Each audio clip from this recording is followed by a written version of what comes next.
Mbak kita Mbak. Oke. Assalamualaikum warahmatullahi wabarakatuh. Waalaikumsalam warahmatullahi wabarakatuh. Terima kasih Ibu yang sudah mau memberikan kesempatan waktunya kepada saya untuk memberikan keputusan atas kasus-kasus yang tadi saya berikan ke Ibu dan sudah Ibu baca. Nah, kemudian dari 4 kasus tersebut Ibu memilih satu kasus ya Ibu ya. Oke, Ibu ini adalah seorang guru bahasa Indonesia dengan nama Ibu Zulia. Beliau membantu saya untuk menganalisis kasus yang ada pada masalah-masalah yang diberikan pada soal-soal eksplorasi konsep di guru penggerak ya.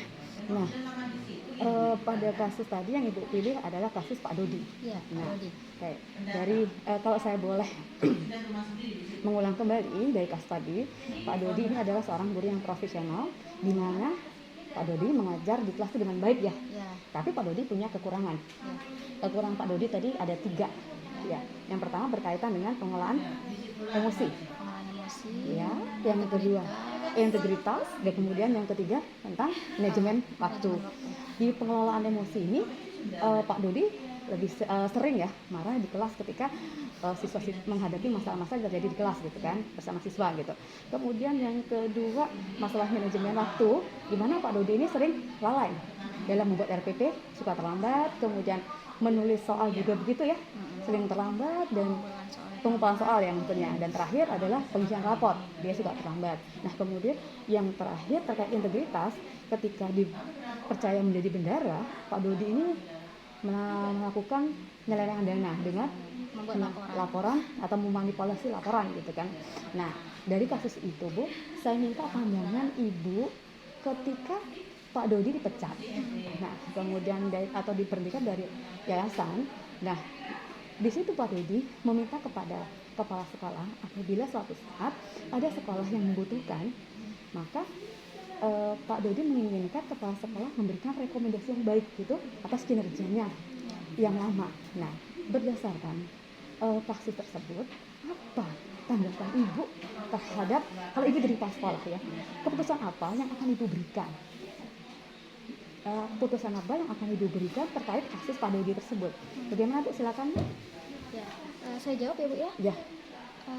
Kalau melihat dari kasus tersebut, ketika saya menjadi kepala sekolah, apa yang harus saya lakukan? Kalau menurut saya akan tetap memberikan rekomendasi untuk Pak Dodi supaya bisa diterima di sekolah lain. Walaupun memang kita lihat di cerita tadi bahwasanya Pak Dodi itu mempunyai kekurangan, 3 kekurangan yang mungkin salah satunya sangat fatal karena dia memanipulasi laporan keuangan. Nah, tapi kita lihat juga sisi positifnya, Pak Dodi ini adalah guru yang profesional. Ketika dia mengajar, banyak siswa itu paham dan bisa menerima materi itu dengan sangat baik. Nah, selain itu juga, kenapa alasan saya itu memberikan rekomendasi? Pak Dodi ini mempunyai, dia sebagai kepala keluarga, dia mempunyai 3 orang anak dan seorang istri. Jadi ya menurut saya dia mempunyai tugas itu tidak ringan, tugas itu berat, dan dia sebagai kepala keluarga sepertinya dia layaklah untuk diberikan kesempatan itu. Siapa tahu ketika dia sudah dikeluarkan dari sekolah yang saya saat itu misalkan menjabat sebagai kepala sekolah, di situ ada efek jera. Setelah itu ketika dia saya rekomendasikan di sekolah baru, dia akan memperbaiki kinerja dia yang tadinya menjadi kekurangan dia itu, siapa tahu tidak akan dia lakukan lagi di sekolah baru nanti. Nah, selain itu yang membutuhkan dia selain keluarga dan anak itu juga siswa kita itu memang sangat membutuhkan guru yang profesional. Jadi bukan sekedar guru itu menyenangkan, tapi guru itu yang bisa memberikan pemahaman materi di kelas dengan baik. Disitulah menurut saya dia sangat bermanfaat sekali untuk untuk banyak orang seperti itu. Baik Bu, berarti Ibu melihat Pak Dodi ini sangat dibutuhkan orang banyak ya. Selain dibutuhkan oleh keluarganya untuk memenuhi kebutuhan hidup keluarganya, di mana tadi diceritakan dia punya 3 orang anak, kemudian juga dia punya kemampuan profesional dalam mengajar ya. Nah, jadi Ibu tetap akan memberikan rekomendasi terhadap kinerja yang baik ya, tanpa melihat sebenarnya banyak sekali hal-hal yang tidak baik tadi. Kalau pada kasus tersebut ada 3 hal ya yang menjadi coretan yang tidak baik yang dimiliki oleh Pak Dodi tersebut. Nah, jadi terlepas dari itu semua, berarti kalau saya melihat ibu berpikir memberikan rekomendasi itu atas rasa peduli ya, rasa peduli apa yang dialami oleh Pak Dodi.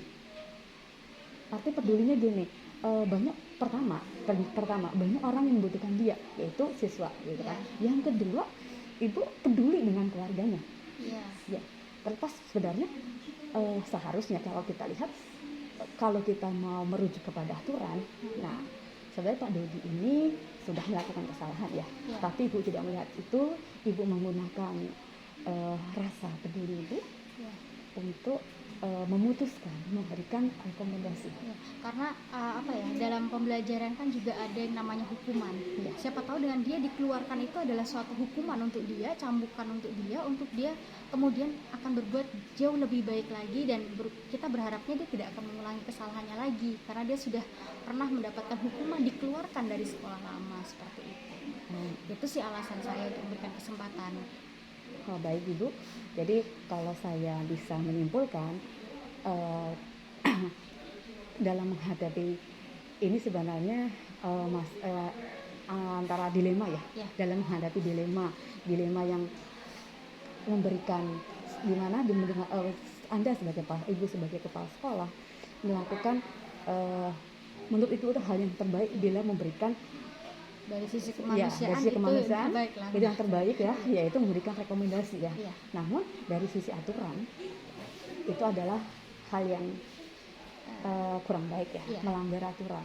Namun karena rasa peduli yang ibu miliki tadi, jadi ya tetap ya ibu melakukan itu, ibu anggap itu hal yang terbaik ya Bu ya. Nah, baik Ibu, terima kasih atas jawaban yang ibu berikan, dan terima kasih juga sudah membantu saya untuk melengkapi tugas eksplorasi konsep guru penggerak. Salam sehat ya Bu, salam bahagia ya. Terima kasih.